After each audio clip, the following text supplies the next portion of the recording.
Hi friends, good evening. কেমন আছো সবাই? আমার শরীরটা এমনি ভালো আছে, মনটা ভালো নেই। শুধু সব সময় ঘরের মধ্যে থাকছি আর মাথার মধ্যে শুধু মনে পড়ছে আজকে ৪৫ বছরের জীবন, বুঝেছো? সব মনে পড়ছে, একা একা রয়েছি, তাই তোমাদের সাথে কথা বলছি। তোমরা উত্তর দিচ্ছ, তোমাদের সঙ্গে আমি কথা বলছি। কি করব বলো? এই দেখো অনুবাবু এসছে। অনুবাবুকে দেখো, অনুবাবু এখন আমার সঙ্গী সাথী এসেছিল। কি বদমাইশিটাই করছে উলু, দেখি উলু। বাদাম নিয়েছ? আমাকে একটু দাও তো দেখি, একটু দাও তো, আমি খাবো, একটা দাও না। দেবে?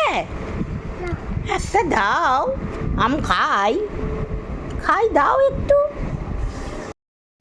তোমরা যে যার অফিস থেকে নিশ্চয়ই ফিরছো এখন, তো তোমরা সবাই ভালো থেকো।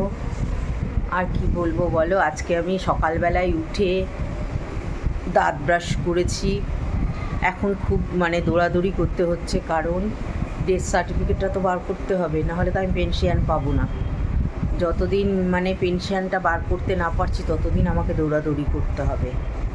তো আমার চেনা জানা লোক ছিল, সে বাড়িতে এসেছিল, বিডিও অফিসের লোক। সে এসে আমার ফর্ম ফিল আপ করে নিয়ে চলে গেছে। এখন কবে পাবো আমি জানি না। ডেথ সার্টিফিকেটটা পেলে তবে আমি পেনশনের জন্য দৌড়াদৌড়ি করব। তোমাদের কাছে আমি সব বলি, তাই বলছি। আর তোমার দাদা খুব সুন্দর মতো চলে গেছে, একেবারে তার ভেতরে যে কোনো কষ্ট ছিল বা কিছু ছিল, কিচ্ছু না। কিভাবে চলে গেল, আমি শুধু সেই দিনটার কথাই ভাবি। যাকে কষ্ট পাই ঘরের মধ্যে বসে বসে, তবে আমি তাকে কোনো দিন অবহেলা করিনি, জানো তো, কোনো দিন না।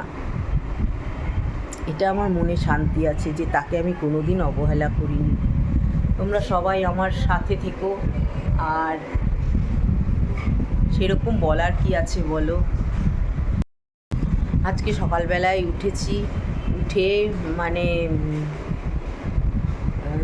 ঠাকুরের নাম টাম তো করি, তোমরা জানো। এখন আর ঠাকুরও মানতে ইচ্ছে করে না, ভালো লাগে না, কিন্তু করতে হবে না, ঠাকুর ছাড়া তো কিছু নেই। করে দাঁত ছাত মেজে ঠেজে চা খেয়ে তারপরে তোমার অনেক কাজ করেছি আজকে, খুব কাছাকাছি করছি। কাছাকাছি তো হয়েছেই, তারপরেও আবার অনেক কাছাকাছি করছি। নিচের থেকে সব নিয়ে আসছি ওপরে এসে সব কাছাকাছি করছি, ধোয়া কাচা এই সমস্ত করে ঠোরে। তারপরে এখন আবার একটু শুয়েছিলাম, খেয়ে দিয়ে শুয়ে তারপরে আবার কাজ করলাম। তারপরে তো তোমাদের সাথে আমি সব কথা, এই কারণে আমি বলছি, জানো তো, আজকে মঙ্গলবার, আমি তো বজরংবলী আর বাবা লোকনাথের নামে থাকি, তাই আজকে আমাদের কিচ্ছু রান্না হয়নি, আমি রান্না করতে দেইনি। কি বলো তো, খেতে পারি না, কী রান্না করে কি হবে। তো আজকে রান্না করেছে বেগুন ভাজা, পটল ভাজা, আর বেগুন ভাজা, পটল ভাজা, আলু পটল কুমড়ো দিয়ে একটা তরকারি, ডাল আর ঘি। এই আজকে আমি দুপুরে লাঞ্চ করেছি। সকালবেলায় করেছি রুটি তরকারি, খেয়েছি। আর রাত্রিরে কী হবে কে জানে, আমি রুটি আর বেগুন ভাজাই খেয়ে নেবো, হালকা হালকা খাবার খাবো, কারণ এখন আর উল্টো পাল্টা খাওয়া চলবে না, বুঝেছো তো? কি আর বলবো, তোমরা সবাই ভালো থেকো, সুস্থ থেকো।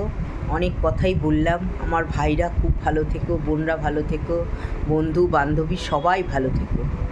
এখন তাহলে রাখি, ঠিক আছে, আবার পরে কথা বলবো, কেমন?